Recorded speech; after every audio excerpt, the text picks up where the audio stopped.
نعرہ تکبیر، نعرہ رسالت، نعرہ رسالت، میدان صدریہ، اہل سنت۔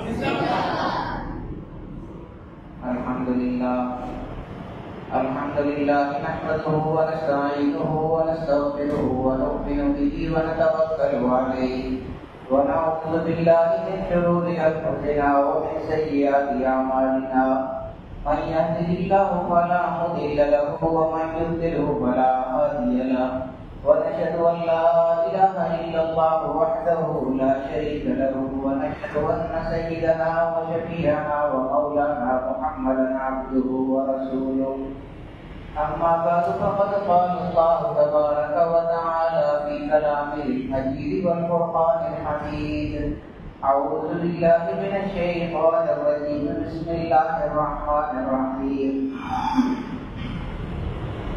ولا تحسبن الذين قتلوا في سبيل الله أمواتا بل أحياء عند ربهم يرزقون وقال تعالى في شأن حبيبه مغفرا وآخرا إن الله وملائكته يصلون على النبي يا أيها الذين آمنوا صلوا عليه وسلموا تسليما مولانا محمد وعلى آل سيدنا ومولانا محمد وبارك وسلم الصلاة والسلام عليك يا رسول الله وعلى آلك وأصحابك يا حبيب الله الصلاة والسلام عليك يا شفيع المذنبين وعلى آلك وأصحابك يا رحمة للعالمين. سامعین محترم، امام علی مقام سیدنا امام حسین علیہ السلام ان کے حوالے سے آج کا دن خاص طور پر کچھ بات کریں گے انشاءاللہ، کیونکہ ان کا یوم شہادت آ رہا ہے. ایک دو دن کے بعد 10 محرم الحرام ہے، تو ان کے حوالے سے گفتگو کریں گے، بلکہ سارے ہی اہل بیت کے حوالے سے گفتگو کریں گے، کیونکہ حضور علیہ السلام کو سارے ہی اہل بیت سے بہت زیادہ پیار ہے. کچھ ایسی باتیں ہوتی ہیں جو بتانی ضروری ہوتی ہیں. میں ہمیشہ یہ کہا کرتا ہوں کہ حضور علیہ السلام کا ایک فرمان عالی شان ہے، خیر الامور اوسطها. ہر چیز میں میانہ روی اختیار کرو. یہ بہت خوبصورت حضور علیہ السلام کا ارشاد مبارک ہے ہماری زندگی کے حوالے سے، روزمرہ کی جو ہماری زندگی ہے اس کے حوالے سے. یہ ہم کو افراط اور تفریط سے بچاتی ہے. افراط تفریط کا کیا معنی ہے؟ کہ کسی ایک چیز میں بہت زیادہ آگے چلے جانا اور دوسری چیز میں بہت زیادہ پیچھے رہ جانا، اس کو افراط تفریط کہا جاتا ہے. مثال کے طور پر دو ہستیوں کے حوالے سے وہ فضائل کی اگر بات ہے تو دونوں کے فضائل بیان کرنے چاہیے. دونوں ہستیوں اگر ایسا کیا جائے کہ ایک ہستی کے فضائل بہت زیادہ بیان کیے جائیں اور دوسری جو ان کے مقابلے میں ہستی ہے ان کے فضائل کو کم کرنے کی کوشش کی جائے تو یہ غلط ہو جائے. اللہ پاک نے سب کو بہت بڑے بڑے مراتب عطا فرمائے ہیں. صحابہ کرام رضوان اللہ تعالیٰ علیہم اجمعین بہت بڑے بڑے مراتب ہیں، سب کے بہت بڑے بڑے اعزازات ہیں. اسی طرح اہل بیت کے بہت بڑے بڑے اعزازات ہیں. اللہ پاک نے ان پر خصوصی انعامات فرمائے ہیں، کیونکہ اہل بیت ہیں ان جیسا ہو کون سکتا ہے. اس لیے یہ تفریق ہی غلط ہے کہ ایک گروہ جو ہے اس نے ایک کو پکڑ لی ہے، صحابہ کرام کو پکڑ لی ہے، اور دوسرا گروہ جو ہے اس نے اہل بیت کو پکڑ لی ہے، صحابہ کرام کو چھوڑ دیے. یہ ہونا ہی نہیں چاہیے. یہ تفریق ہی بالکل غلط ہے. ہم سب کا یہ عقیدہ ہونا چاہیے. حضور علیہ السلام نے کیا فرمایا؟ یہ بات ذہن میں بٹھا لیجیے. حضور نے فرمایا اصحابی کالنجوم، میرے جتنے بھی صحابہ کرام ہیں وہ ستاروں کی مانند ہیں. کیوں حضور علیہ السلام نے فرمایا؟ حضور علیہ السلام تشبیہ دے رہے ہیں لوگوں کو سمجھانے کے لیے. پرانے زمانے میں، آج کل تو آپ کہیں جاتے ہیں گاڑیوں میں تو روڈ ہوتے ہیں، کلومیٹروں کے بورڈ لگے ہوتے ہیں، سب کچھ سہولتیں میسر ہیں. پرانے زمانے میں تو یہ چیزیں نہیں تھیں، نہ وہ کلومیٹر کا تعین، نہ وہ بورڈ لگے ہوئے، تو گاڑیاں بھی ایسے نہیں تھیں. اونٹوں پر سفر ہوتے تھے، گھوڑوں پر سفر ہوتے تھے. تو وہ لوگ کس طرح سمجھ کو معلوم کرتے تھے؟ وہ ستاروں کی مدد سے. رات کو جب ستارے نکلتے تھے تو ان ستاروں کو دیکھ کر رہنمائی حاصل کرتے تھے کہ ہم نے کس ستارے کی سمت میں جانا ہے، کون سا ہمارا راستہ ہے. تو وہ ستارے جو ہوتے تھے وہ لوگوں کو راہ دکھاتے تھے کہ ان ستاروں کو دیکھ کے آدمی سیدھی راہ پا لیتا تھا. تو حضور علیہ السلام اس زمانے کے حوالے سے لوگوں کو سمجھا رہے تھے کہ جس طرح تمہیں راستہ تلاش کرنے کے لیے ستاروں کی مدد کی ضرورت ہوتی ہے، اور جب ستاروں کو دیکھتے ہو تو اپنی منزل تک پہنچ جاتے ہو. اسی طرح میرے صحابہ کرام میں سارے ستاروں کی مانند ہیں، جس نے جس صحابی کی پیروی کر لی وہ اپنی منزل کو پا لے اور منزل تک پہنچ جائے. یہ ایک بات ہوگی صحابہ کرام کے حوالے سے. میں کیوں کہہ رہا ہوں کہ دونوں کو ماننا ہے اور دونوں پر پورا ایمان لانا ہے، پورا ایمان رکھنا ہے، افراط تفریط کا شکار نہیں ہونا. یہ تو صحابہ کرام کے حوالے سے ہو گیا. اہل بیت کے حوالے سے ان کے اپنے بہت بڑے اعزازات ہیں. میں اس لیے کہتا ہوں کہ دونوں کے اعزازات بیان کرنے چاہیے اور کھل کے بیان کرنے چاہیے. جس کا جو موقع ہو اس کے موقع مال کے مطابق خوب کھل کے ان کی فضائل بیان کرنے چاہیے.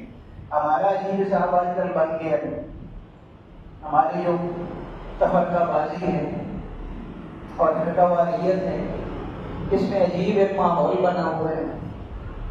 اہل بیت میں سے امام حسن، امام حسین رضی اللہ تعالی عنہما، حضرت مولا علی کرم اللہ وجہہ الکریم، ان کا کوئی نام لے، ان کے کوئی فضائل بیان کریں، اگر یہ شیعہ ہو گئے.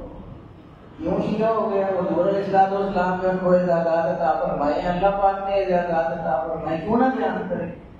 اسی طرح جو صحابہ کرام کے حوالے سے کرتے ہیں، مجلسیں کرتے ہیں، تقریریں کرتے ہیں، وہ اہل بیت کو حیثیت نہیں دیتے ہیں، مقابلے میں لے آئے ہیں دونوں کو. یہ مقابلہ ہونا ہی نہیں چاہیے. میں اسے سمجھانا یہ چاہ رہا تھا کہ ایک طرف صحابہ کرام ہیں جب کو حضور نے فرمایا کہ یہ سارے ستاروں کی مانند ہیں، جس صحابی کی بھی پیروی کر لو گے اپنی منزل کو پہنچ جاؤ گے.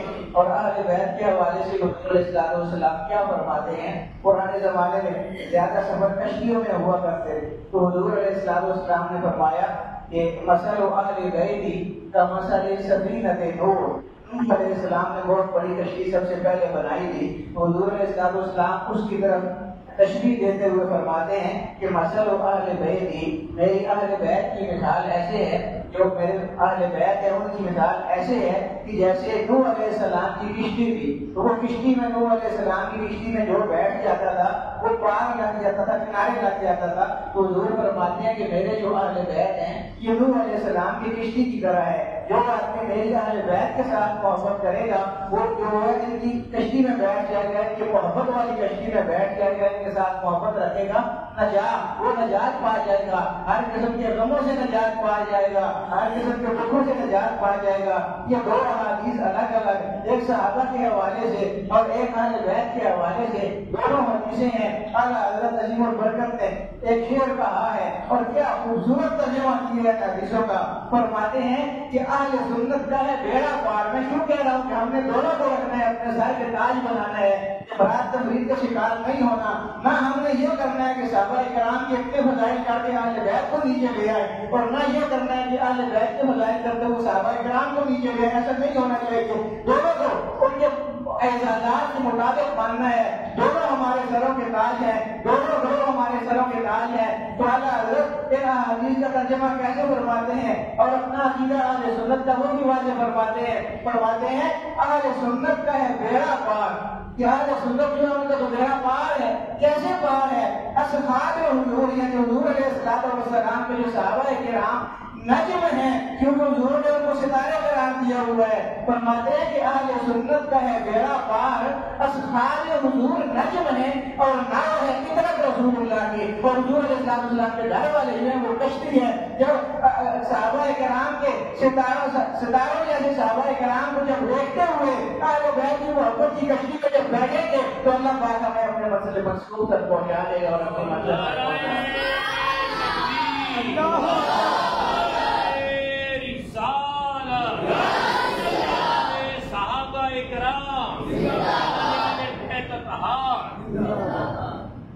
یہ تو ایک اصلاحی حوالے سے بات تھی، ضروری میں سمجھتا تھا اس کو کرنا. میں نے بہت ساری لہروں میں یہ چیز دیکھی ہے، اس لیے میں نے یہ بیان کیا ہے. کوئی تکلیف ہم نے نہیں کرنی، ہماری یہ حیثیت ہی نہیں ہے کہ ہم کسی کے درجات کی کوئی حد بندی کریں. ہم کون ہوتے ہیں حد بندیاں کرنے والے؟ صحابہ کرام کو بڑی عظیم شخصیات، اگر آپس میں ان کے کوئی اختلافات ہیں بھی یا تھے بھی تو وہ جانے اور اللہ جانے. ہم کون ہوتے ہیں اتنی بڑی شخصیات کہ ہم صحابہ کرام کے بارے میں اپنی زبانیں کھولیں یا کچھ کہیں ان کے بارے میں، یا اہل بیت کے حوالے سے اپنے دل میں بغض رکھیں. بظاہر ایسا لگتا ہے کہ کوئی دل میں بوجھ نہیں رکھتا اہل بیت کے حوالے سے، لیکن ہوتا ہے ایسی افراد تفریح جب ہوتی ہے تو پھر دل میں بوجھ آ جاتا ہے.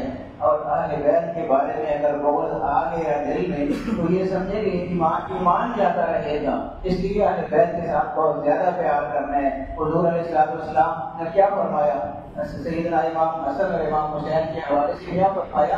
حضور نے فرمایا کہ من احبہما فقد احبنی، جس نے ان دونوں کے ساتھ محبت کی اس نے ان کے ساتھ نہیں کی بلکہ براہ راست میرے ساتھ اس نے محبت کی. تو ابغضہما، اور جس نے ان کے بارے میں بغض رکھا دل میں تو ان کے بارے میں نہیں رکھا، اس نے میرے بارے میں دل میں بغض رکھا ہوا ہے. بہت سخت الفاظ ہیں حضور علیہ السلام کے اہل بیت کے حوالے سے. اس لیے میں یہ کہتا ہوں کہ دونوں کو ماننا ہے اور آخری حد تک ماننا ہے. ہمارے ایمان کا حصہ ہے کہ دونوں پر ہمیں ایمان لانا ہے اور بھرپور ایمان لانا ہے. کسی بھی گروہ کے حوالے سے دل میں بغض نہیں ہونا چاہیے. شہادت امام حسین رضی اللہ تعالی عنہ، شہیدوں کے سردار آپ کہیں ان کو. شہید تو سارے ہوتے ہیں، جتنے بھی اللہ کی راہ میں شہادت پاتے ہیں وہ شہید ہوتے ہیں. اللہ پاک نے کیا شان بیان فرمائی ہے قرآن کریم میں کہ جو بندہ اس دنیا سے چلا جاتا ہے وہ، ہم اپنی زبان میں جو کہتے ہیں مر گیا، فوت ہو جاتا ہے، وصال ہو گیا، اس کا انتقال ہو گیا، مختلف الفاظ ہیں. اس دنیا سے رابطہ ختم ہو گیا، مر گیا، کھانا پینا ختم. لیکن شہداء کی شان دیکھیں نا قرآن کریم میں اللہ پاک کیا فرماتے ہیں کہ میں نے آپ کے سامنے تلاوت کی تھی.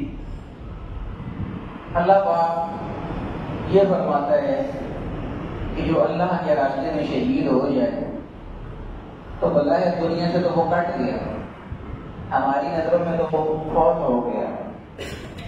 لیکن اللہ پاک کیا فرماتا ہے کہ اس کو یہ مت کہو کہ وہ مر گیا ہے. یہ تھوڑے دور کے الفاظ ہیں جو میں ترجمہ کر رہا ہوں. قرآن کریم میں اللہ پاک اس سے آگے کا ایکسپیکٹ ہمیں بیان کر پا رہا ہے. اللہ پاک فرماتے ہیں کہ یہ کہنا کہ یہ مر گیا ہے یہ تو بہت دور کی بات ہے. وَلَا تَحْسَبَنَّ الَّذِينَ قُتِلُوا فِي سَبِيلِ اللَّهِ أَمْوَاتًا، کہنا کہ یہ مر گیا یہ تو بہت دور کی بات ہے. کبھی یہ سوچنا بھی مت، کبھی یہ گمان بھی مت کرنا کہ یہ مر گیا ہے. بل احیاء عند ربهم، بلکہ وہ اپنے رب کے پاس زندہ ہے. اور جب دنیا سے آدمی مر جاتا ہے تو کھانا پینا تو ختم ہو جاتا ہے. تو اللہ پاک فرماتا ہے کہ یہ عام لوگوں کے لیے، شہیدوں کے لیے نہیں ہے. بل احیاء عند ربهم يرزقون، وہ اپنے رب کے پاس زندہ ہے اور اللہ پاک ان کو وہاں بھی کھلا رہا ہے اور پلا رہا ہے. رزق دے رہا ہے. عام شہیدوں کی بات ہو رہی ہے اور پھر جو شہیدوں کے سردار ہیں ان کے اعزازات کا کیا کہنا. عام شہادت، یعنی شہادت ایک جذبہ ہے اصل میں. ہم لوگ تو چونکہ نہ جہاد ہے نہ شہادت ہے، اس لیے ہمیں تو وہ نہ لذتیں حاصل ہیں نہ وہ کیفیات ہم کو حاصل ہو سکتی ہے جو ہم کو حاصل ہوا کرتی ہے. شہداء کے بے شمار اعزازات ہیں، اللہ پاک کو بہت کچھ جگت میں عطا فرماتا ہے. اور دوستو یہ بھی دیکھیے، یہ بھی شہداء کا اعزاز ہے. ساری دنیا اللہ پاک کے سامنے اپنی اپنی خواہشیں کرتی ہے، التجائیں کرتی ہے، آرزوئیں کرتی ہے. ہم سب اللہ کے سامنے التجا کرتے ہیں، جو دعائیں مانگتے ہیں وہ اللہ کے سامنے التجا کر رہے ہوتے ہیں، اپنے خواہشات کا اظہار کر رہے ہوتے ہیں. باری تعالیٰ یہ فرما دے، یہ فرما دے. یہ ساری ہماری خواہشات ہوتی ہیں. ساری دنیا اللہ رب العالمین سے اپنی خواہشیں ظاہر کر رہی ہوتی ہے. واحد شہداء ایسی ہستیاں ہیں کہ ان کے سامنے اللہ پاک اپنے خواہش کا اظہار کر رہا ہو. اتنی بڑی بات ہے، بالکل متضاد بات ہے. ساری دنیا اللہ سے خواہش کا اظہار کر رہی ہے. اللہ پاک شہداء سے اپنے خواہش کا اظہار کرتا ہے. جنت میں جب سب نعرہ تکبیر، نعرہ رسالت، حضرت میدان صدریہ، اہل سنت زندہ باد.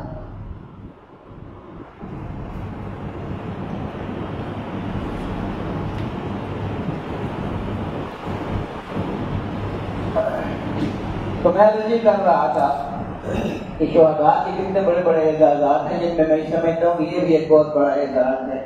کہ ساری دنیا اللہ رب العالمین کے سامنے اپنے خواہشیں رکھتی ہے. اللہ رب العالمین خدا کے سامنے اپنے خواہشیں رکھتا ہے. بہت بڑی بات ہے. اللہ رب العالمین کا خالق مالک شہداء ہوں، کوئی ہوں، انبیاء ہوں، ہم عام لوگ ہوں، سب مخلوق ہیں. خالق تو اللہ پاک ہے. سب اتنی بڑی ذات جس نے ہم سب کو بنایا، پیدا کیا، ساری نعمتیں عطا فرمائیں، وہ ذات اپنے خواہش کا اظہار کرتی ہے شہداء کے سامنے. کیا خواہش ہے؟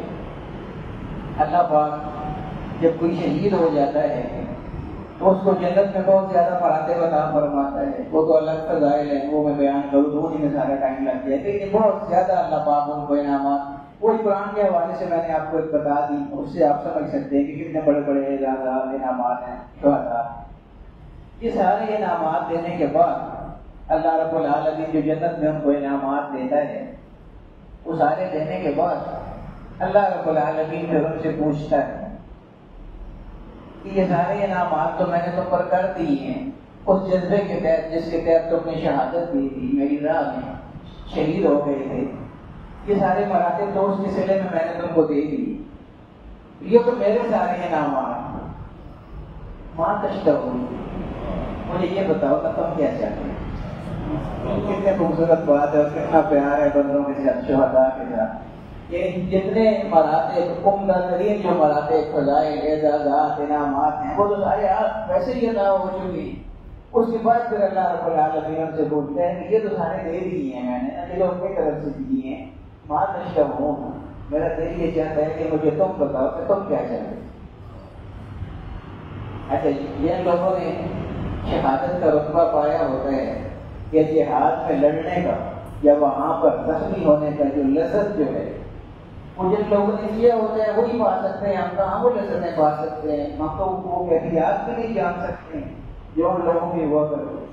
تو جن لوگوں نے وہ شہادتیں دی ہوتی تھی، جو لوگ اللہ کی راہ میں جہاد کرتے ہوئے زخمی ہوتے ہیں، وہ جو لذت ہے وہ وہی محسوس کر سکتے ہیں. اور وہ کیسی لذت ہے؟ یہ اللہ پاک ہم سے پوچھتا ہے ماں تشتہو، تم کیا چاہتے ہو، کیا دوں تم کو؟ تو آگے سے کہتے ہیں کہ باری تعالیٰ اور کیا چاہیے ہم کو؟ ہماری خوابوں سے زیادہ تو تم نے ہم کو ویسے ہی عطا فرما دی ہے، اور کیا ہم چاہ سکتے ہیں؟ اللہ پاک دوبارہ فرماتے ہیں نہیں، میرا دل کرتا ہے کہ تم اپنی خواہش بتاؤ، میں وہ پوری کروں. تو پھر جن لوگوں کو وہ لذتیں حاصل ہوتی ہیں نا، جن لوگوں نے وہ لذتیں حاصل کر کے جہاں میں شہادت نوش کیے ہوتے ہیں، ان کو لذت کا پتہ ہوتا ہے، اس کیفیت کا پتہ ہوتا ہے. تو آگے سے پھر شہداء عرض کرتے ہیں کہ باری تعالیٰ ہماری کوئی اس طرح کی خواہش تو نہیں تھی، انعامات تو ویسے ہی بہت زیادہ ہم پر ہو گئے ہیں، لیکن باری تعالیٰ اگر آپ اصرار ہی کرتے ہیں کہ ہم نے بتانی ہی بتانی ہے، پھر باری تعالیٰ ایک ہی عرض ہو، ایک دفعہ پھر ہم کو زندہ کر دیجیے. تو جس طرح پہلے ہم کو باطل کا مارکا برپا ہوا تھا اور ہم اپنی جانیں لوٹاتے ہوئے ہی بارگاہ میں شہید ہو کے حاضر ہو گئے تھے، باری تعالیٰ ایک دفعہ اور زندگی عطا فرما دینا، ایک دفعہ پھر ہم کو باطل کا مارکا اور اسی طرح جس طرح پہلے جانیں لوٹائی تھی پھر ایک دفعہ جانے دے لوٹا کے میری بات میں. نعرہ تکبیر، نعرہ رسالت، شان شہداء اسلام زندہ باد.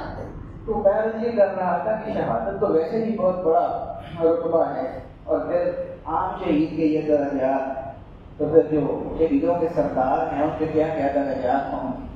حضور علیہ السلام کی پسندیدہ ترین ہستیاں امام حسن، امام حسین علیہ السلام. سارے لوگوں کو اپنی اولادوں کے ساتھ محبت ہوتی ہے. ہم سب جتنے سارے اولاد یہاں پر سب کو پتہ ہے کہ اولاد کی محبت کیسی ہوتی ہے. قرآن کریم میں آتا ہے تمام والدکم اولادکم فتنہ، بے شک تمہارے مال اور تمہاری اولادیں یہ تمہارے لیے بڑے آزمائش کا باعث ہوتے ہیں. واقعی آزمائش کا باعث ہوتے ہیں، مال بھی آزمائش کا باعث ہے، اولاد بھی آزمائش کا باعث ہے. سب کو بہت زیادہ محبت ہوتی ہے، لیکن حضور اچھا ہم سب کو جو محبت ہوتی ہے اپنی اولاد کے ساتھ، ہم ان کے ساتھ پیار بھی کرتے ہیں، اپنی اولاد کے ساتھ، بچوں کے ساتھ سارے پیار کرتے ہیں، وہ بوسہ لیتے ہیں. کسی سب کے انداز اپنے مقامی ہوتے ہیں معاشرتی حوالے سے. یہ پیار کے انداز ہیں مختلف. حضور علیہ السلام بھی امام حسن اور امام حسین سے پیار کرتے تھے، ظاہر وہ ان کے اولاد تھے. ان کا پیار کرنے کا انداز دیکھی ہے. یہ بہت کم آپ کو ملتا ہے نیچے۔ حضور نے فرمایا کہ ہما ریحان عطیہ فی دنیا، یہ حسن اور حسین یہ دنیا میں میرے پھول ہیں۔ اور آپ کو پتہ ہے دوستوں کہ پھول کو ہمیشہ سونگا جاتا ہے۔ ہم اپنی اولادوں کے ساتھ پیار کرتے ہیں لیکن کبھی ہم نے سونگا نہیں ہوگا اپنی اولادوں کو۔ حضور علیہ السلام نے وہ پکڑ کے قریب لا کے سونگا کرتے تھے باقاعدہ پھول۔ اتنا پیار تھا حضور علیہ السلام کو ان کے ساتھ۔ اعزازات، الحسن والحسین سیدہ شباب اہل الجنہ، جنت کے جتنے بھی جوان ہوں گے ان سب کے سردار امام حسن اور امام حسین۔ فتنہ سے ایک بات یاد آ گئی مجھے، قرآن کریم کی جو آیت میں نے بھی پڑھی ہے آپ کے سامنے۔ حضور علیہ السلام کو ان کے ساتھ بہت زیادہ پیار تھا۔ حضور علیہ السلام جمعہ بھی پڑھایا کرتے تھے، خطبہ بھی لیا کرتے تھے۔ اب ہم تقریر میں کر رہا ہوں، بعد میں خطبہ بھی ہوگا، تو خطبے کے دوران آپ نے محسوس کیا کہ بندہ کوئی اور کام نہیں کرتا ہے۔ سامعین جو ہوتے ہیں ان کے لیے بھی یہ ضروری ہے کہ وہ اور کچھ بھی نہ کرے، خاموشی کے ساتھ بیٹھ کے خطبہ سنیں، کوئی نہ آپس میں بات کرے نہ کوئی ادھر ادھر دیکھے۔ یہ آپ لوگوں کے لیے، اور خطیب جو اس کے لیے بھی اہتمام کا توجہ خطبے کی طرف ہونی چاہیے۔ اسی طرح نماز ہے، نماز میں بھی اسی طرح یہ توجہ اللہ رب العالمین کی طرف ہونی چاہیے۔ حضور علیہ السلام کے ساتھ محبت دیکھیے کہ حضور علیہ السلام کئی دفعہ نماز میں سجدے کی حالت میں ہوتے تھے۔ تو امام حسن امام حسین جب چھوٹے تھے رضی اللہ تعالیٰ عنہما علیہ السلام، جب چھوٹے بچپن میں تھے تو حضور جب سجدہ کرتے تھے تو یہ آگے حضور کی پیٹھ پر بیٹھ جایا کرتے۔ ظاہر بچپنا ہوتا ہے، نہیں سمجھ ہوتی، حضور سجدے کی حالت میں ہوتے کہ حضور کی کندھوں پہ آگے بعد دفعہ بیٹھ جاتے، کبھی کمر پہ آگے بیٹھ جاتے۔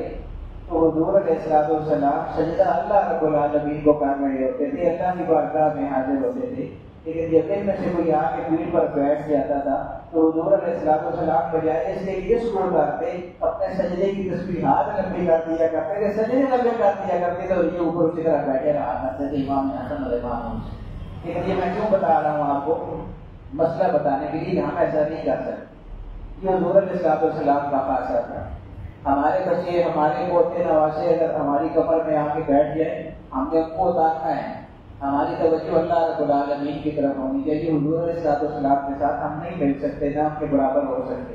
حضور علیہ السلام اشارے ہیں دین کے، وہ جس طرح کرے بہت ساری چیزیں ایسی ہوتی ہیں جو حضور کی خصوصیات میں سے ہوتی ہیں، ہم لوگ وہ نہیں کر سکتے۔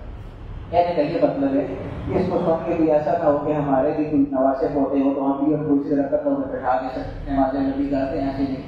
نماز جس طرح ہوتی ہے اسی طرح کریں گے، بچے کو پکڑ کے اتارنا ہے، وہ ان کی شان ہے، حضور کی شان ہے اور ان شہزادوں کی شان ہے۔ تو میں تو یہ کر رہا تھا، ایک نماز ہو گئی، خطبہ ہو گیا، خطبے میں بھی ایسے ہی ہوتے۔ ایک دن حضور علیہ السلام خطبہ ارشاد فرما رہے تھے جن میں حضور نے ویسے ہی ان کو پھول قرار دیا ہوا ہے کہ یہ میرے پھول ہیں دنیا میں، اور ان کو سونگا کرتے تھے۔ حضور خطبہ دے رہے ہیں اس طرح ممبر پر، یہ دونوں اس وقت عمر میں بہت چھوٹے ہیں شہزادے امام حسن امام حسین علیہ السلام۔ بچے ویسے بھی خوبصورت ہوتے ہیں، جب جو حضور کی اولاد ہو اور چھوٹا بچہ ہو، خوبصورتی کا کیا کہنا، خوبصورتی ہے وہاں پر، حضور کی خوبصورتی ساری وہاں پر تھی۔ تو اتفاق ایسا تھا کہ ان کی والدہ نے اس دن ان کو جو کپڑے پہنائے ہوئے تھے وہ بھی سرخ رنگ کے تھے۔ اب بچہ پھر حضور علیہ السلام کی اولاد کا بچہ پھر سرخ رنگ کے کپڑے پہنے ہوئے تو بالکل ایسے لگتا تھا جیسے گلاب کا پھول ہوتا ہے۔